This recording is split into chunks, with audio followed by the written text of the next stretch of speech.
Еще раз добрый день всем. И сегодня речь пойдет, пока мы едем, о нашей книге «Стреляй». Вот. Вышла она год назад. И мы не ожидали, конечно, такого шума. Шума она наделала много. Что касается книги непосредственно, то есть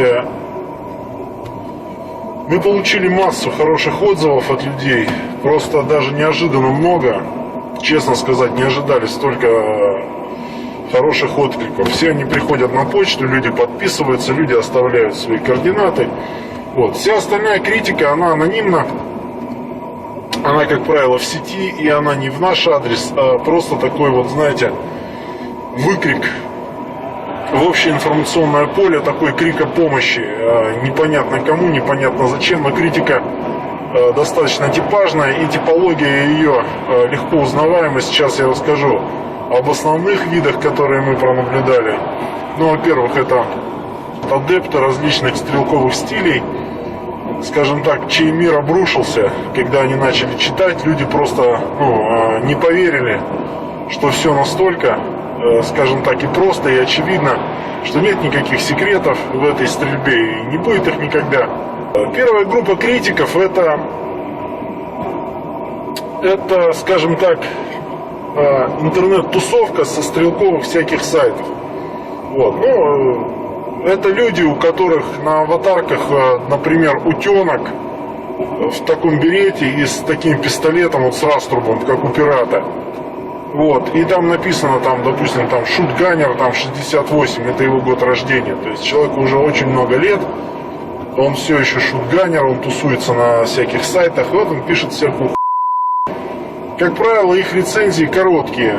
И, как правило, это выплеск каких-то эмоций, вот сиюминутных. Он что-то крикнул такое вот, да, и потом объединяются они вокруг этой темы. Их человек 5-6, там, через 5 минут после того, как он опубликовал что-либо, они уже обсуждают не книгу, они уже обсуждают чью-то жопу. То есть абсолютно, деструктивные люди. То есть, читая эти рецензии, вы ничего для себя не возьмете. Это если вы автор такой же, пишущий, допустим, да, что-то создаете, тоже подвергаетесь критике. Поэтому все эти тусовки, их лучше сразу пропускать, даже не обращать внимания. Есть у нас в России вот эти сайты, да, это грязь. Убрали руки от клавиатуры, блогеры сраные, блядь. Я сказал, вышли, сука.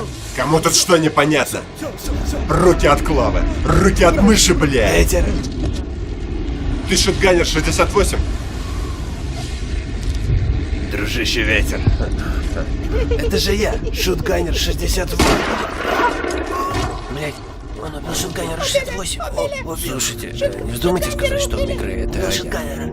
Пошли нахер с форума. Что, не понимаешь, что это не надо? Нет, мизантроп. Матерь Божья. Вышли все из сети.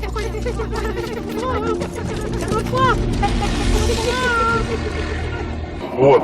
Второй тип критики — это узнаваемые голоса. Я их слышал и на протяжении всей своей службы, пока служил. Вот, тоже типаж рецензии узнаваемый. Сначала такой легкий взъеб, то есть там здесь не прав, тут не прав. Да как вообще можно быть правым, когда ты пишешь, по сути дела, идеологическую работу, мировоззренческую? Когда ты пишешь о философии стрельбы вообще, как может быть правым, как может быть неправым? Есть книга, она написана, вот труд. Как правило, вот все критики — это люди, которые не написали ни одной книги, они не работали, ничего не создавали, они не знают вообще, что это такое и как создается книга. То есть для них это так, темный лес. Их рецензии делятся на две части основные. Это первая отрицательная, там где, вот я уже говорил, идет такой легкий взъеб. А потом где-то с середины рецензии они начинают писать, да, как инструктор там он ничего, бля, я там знаю это, я там говорил с тем, а вот этот о нем там как-то отзывается, поэтому в целом, бля, нихуя себе. Да, конечно, хорошая книга. Ребята, идите на. Начал писать плохую рецензию, пиши плохую. Начал писать хорошую, пиши хорошую. Вот эти вот игры там напоследок все-таки все-таки лизнуть жопу. Ну, нам это не интересно, и мне это не интересно. Не надо лизать жопу под конец, эта попытка жалкая. И честно сказать, этих людей, это люди, как правило, это люди системы. Они пишут такие рецензии. Потому что в системе всегда страшно, как говорится, да, не бей капитана, не знаешь, в кого он вырастет. Всегда страшно все-таки до конца кому-то оплюху отпустить. Надо под конец и помириться, да. Вот. Но это другая территория, это другая жизнь. Здесь так не поступают. И вы же любите всякие афоризмы там про себя. Вот. Один из них, вот, Фридрих Вильгельм Ницше вам сказал, то специально про таких, как вы сказали, что вы похожи на собак, которые кусают с улыбкой. Но это портит характер. Вы и в службе такие, ну, вот эти вот обосравшиеся голоса, в принципе, они пишут там по страничке, по 2 странички. Ну, опять же, если вы автор, то работать с этим тоже практически невозможно, потому что это в большинстве своем такие, ну, эмоциональные все-таки рецензии. Третий вид, это, скажем так, уже вот в мире вот этих вот интернет-людей, это, конечно же, тяжелая артиллерия, это рецензии, которые занимают по 3-4 таких полноценных формата. Экранных, то есть можно листать, долго читать, минут 5. Но я читаю первые 3 строчки, последние 3 строчки, становится понятно. Там есть люди в нашем проекте, которые читают рецензии полностью, да, это угарно. Вот, что это за люди? О них надо поподробнее. Почему? Потому что я сейчас обращаюсь и к другим авторам, в том числе. То есть, чтобы люди реагировали правильно. Мы просили айтишников, чтобы они как бы пролили свет на ситуацию, что за люди, откуда берутся такие, как они действуют. Создается такое впечатление, что за тобой маньячат. На самом деле это так. То есть человек выбрасывает большой-большой труд. После вброса он начинает мониторить все. То есть этот человек заходил к нам на страничку каждые 15-20 минут в течение суток, 3 дней тире. Он заходил в контакт, он заходил на сайт, он заходил к себе на сайт, смотрел, кто что написал, тут же резко отвечал. Значит, первые рецензии были, ну, я на примере всего одного человека это сейчас говорю. Первые рецензии, которые он написал себе сам от имени своих клонов, у него их было человек 6-8. Там был полковник, рефлексирующий после Афгана. Там был молодой спецназовец, который его упрашивал: проведите у нас еще сбор. Там была женщина, и, по-моему, даже не одна. Все это он. Вот. И в кэше у него там, конечно же, люди показали богатая такая коллекция порнухи. Вот. Причем, ну, не вполне мужского содержания. Но это личное, как бы, этого мы не будем касаться. Как-то раз в моей жизни был случай, когда я поймал такую скотину. Нет, не поймал, я встретил. Я встретил случайно на мероприятии на Стрелковом. Я спросил: ну вот скажите, почему вы пишете это? На что человек вполне откровенно, посмотрев мне в глаза, сказал: братан, ты чё? Ты с какой вообще планеты? Я раскручиваю страничку. Мне дали материал, я его посмотрел, я его опубликовал. И если, допустим, на моей страничке 1300 человек в день заходит, что-то читает, я могу эту страничку продать уже не так, как там позавчера, там за $300, а за $4000. Это бизнес, личного здесь вообще ничего нет. И если хотите, я принесу свои извинения. Вот. И ты стоишь, смотришь на него, конечно, и опять же вот эти их тупые фразы. Типа, ну, ты дерьмо, но я ничего не хочу этим сказать. Ну, да, понятно. Но как бы въебать равно хочется. Реагировать на них, если вы автор, не надо. Но, что я хочу сказать. Однажды вот мне позвонил наш коллега по ветру и сказал, он сказал примерно так, он сказал: продажи встали. Вот, продажи встали, он говорит: ну, 1 книга в неделю, все. Буквально через день он звонит, говорит: взрыв какой-то, 15 книг за ночь. У нас день, у них ночь, Хабаровск. Вот опять же эти господа айтишники прошли назад по этим людям, которые заказывали, откуда, вот, с рецензией, с отрицательной, с большой отрицательной рецензией. Ничего не понимаю, как. Вот, видимо, все-таки, знаете, я раньше скептически относился, но все-таки это правда, что отрицательной рекламы нет, да. Написали про тебя плохо, у тебя сегодня купили 5 книг. Завтра про тебя написали хорошо, у тебя купили 5 книг. Послезавтра опять плохо, 5 книг. Опять хорошо, 5 книг. Так не может быть. Если пишет человек, не покупайте. Ну не покупайте. Тем более там есть глава про методологию, тем более там есть глава про эффективность огня, которые там, как оказалось, они просто вызвали бурю эмоций у гражданского населения. Нас просто, я не знаю, там нас рвали на части, там рвали и метали, особенно любители вот этих пластмассовых касок американских. Они там просто, они взбесились, я не знаю уже, что сделать там. Ну не читайте вы эту главу, эту про эффективность огня, вот эту вторую часть, не читайте вы ничего про методологию, не читайте. Серега, предупреди тех, кто купил книгу, чтобы не читали вторую главу.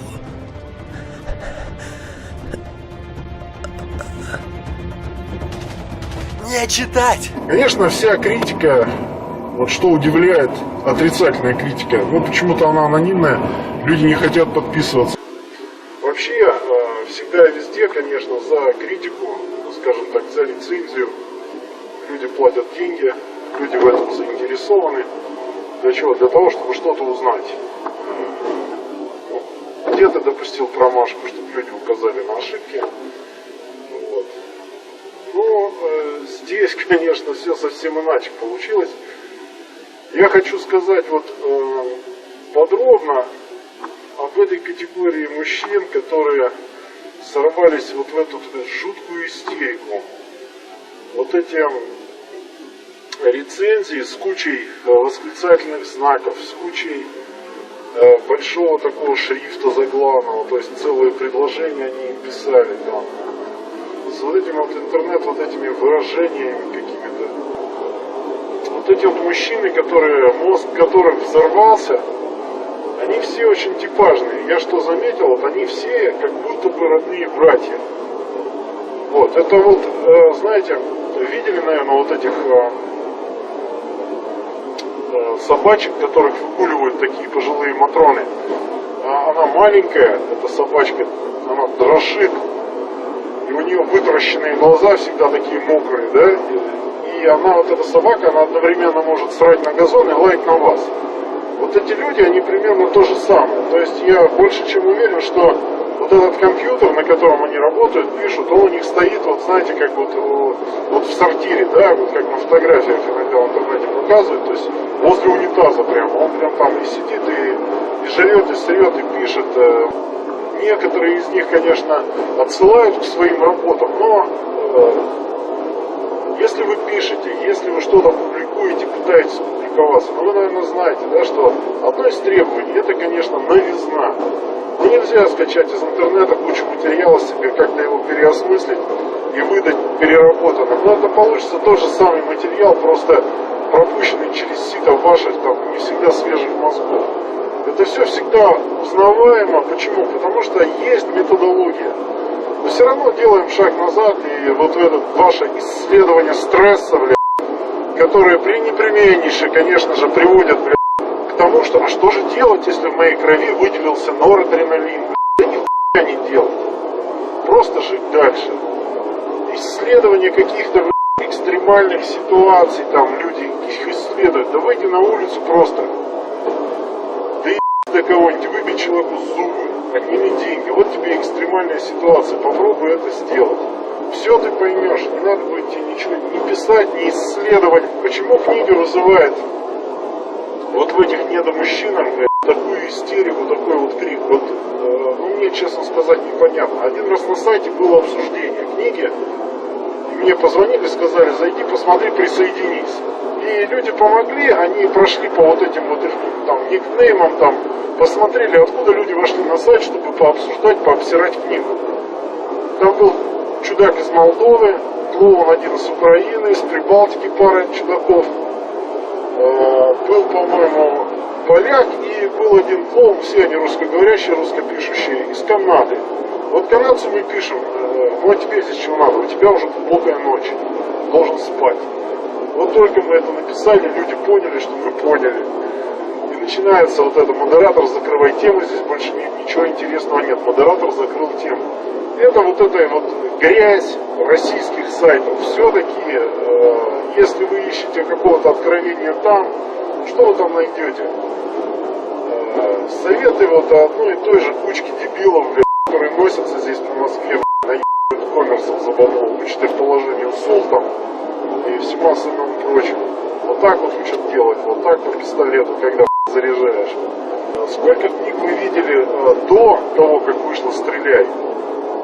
Вот такого содержания. Я не знаю. Но вот здесь вот сейчас я вам покажу. На одной из страниц, на 9. Вот конкретно написано: предостережение. Четко написано. Кажется, в своей работе я пишу предостережение, чтобы читатель понял все и сразу. Итак, не покупайте эту книгу, если твердо убеждены, и дальше идет перечисление. Если вы больны американизмами, там, если вы уже действительно купили эту каску там пластиковую, вам кажется, что вы морской котик, и вы жене рассказали, что вы ездили в какой-то там залив, там убивать каких-то пиратов, ну не покупайте вы эту книгу, не надо. Если у вас такие толстые колени, которые при ходьбе трутся, знаете, а потом ножки расходятся такие иксом, не надо покупать эту книгу, не надо. Если у вас рыдающий взгляд, не надо покупать эту книгу. Если у вас фигура снеговика, то есть как большая широкая попа, которая шире плеч, не надо покупать эту книгу. Ну, я же все перечислил, и в резиностреле это все написал. И я пишу книги для здоровых людей, для русских людей. Вот. Очень приятно было, честно сказать, когда откликнулись ополченцы, то есть эти ребята, которые сейчас отстаивают Новороссию. Очень приятно было понять, что они читают, что они, скажем так, поддерживают проект, что он им понравился. Была критика, значит, со стороны моих коллег. Ну, не моих коллег, прям не коллег, а, скажем так, офицеров, которые знают, что такое пулевой вход. Вот. Ну, знаете, вот некоторые из них начали писать, что там, типа, вот ветер там слишком эмоционально, братан. Я простой, обычный человек, совершенно среднестатистический. Но вот ты, когда Достоевского читал, ты вообще читал Достоевского? Как ты его читал? Там же вообще все эмоционально. Вообще, в принципе. Как ты слушаешь музыку, как ты смотришь там на картины. Да, Сурикова, Шишкина. Все эмоционально. Все вызывает эмоции. Эту книгу пишет живой человек, естественно, она эмоциональная. Тем более тема для меня, скажем так, не посторонняя. Я этой теме посвятил достаточно много лет, я ее знаю изнутри. Вот. И, скажем так, было совсем неожиданно, когда некоторые люди начали указывать на какие-то технические тонкости, такие, знаешь, блогеры-разоблачители. Разоблачители, разве не в вашем подразделении я часами иногда доказываю, что при стрельбе вверх под большим углом и при стрельбе вниз это одна и та же поправка? Не вашим, нет, людям, нет?